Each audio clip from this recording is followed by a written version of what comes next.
مبارک شي پښتنو د سر قاتل په لر کې او په بر کې د امریکې سابق صدر په داسې کینسر کې او په داسې بیمارۍ کې مبتلا شو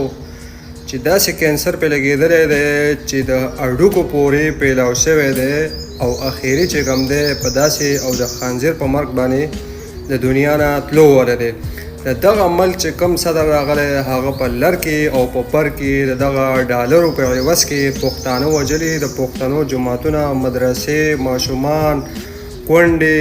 بوډایګانې، بوډاګان، سپینګیري، ګلالي ماشومانان د پښتنو کورونه د دغه ډالرو په عوض کې لوټي کړي او پښتون په لر کې او په در کې در په در کړی چې کوم دی، په لر کې او په بر کې در په در کړی او خاورې په سر کړی او د خپلو کورونو نه بهر په د اسمان د لاندې په زندګۍ تېرولو باندې مجبوره کړی.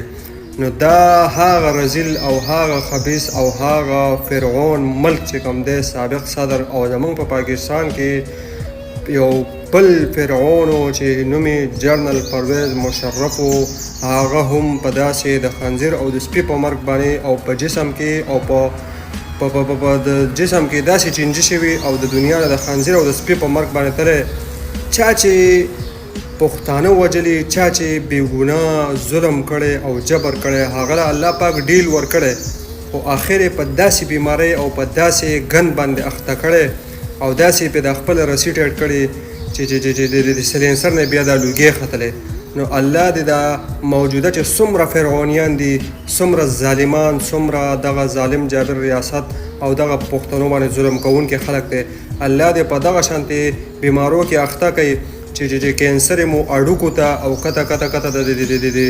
قټې ګوتې پورې چې کوم دی دا کینسر یې پیلاو شي او په دې بیمارو کې داسې اوړی او راوړی او دا یو وروړم په اسمان لګي. الله در باندې دغه شانتې دا ځمکه او دا دنیا اور سکور کا لکه په پښتنو مو چې اور سکور کړې ده.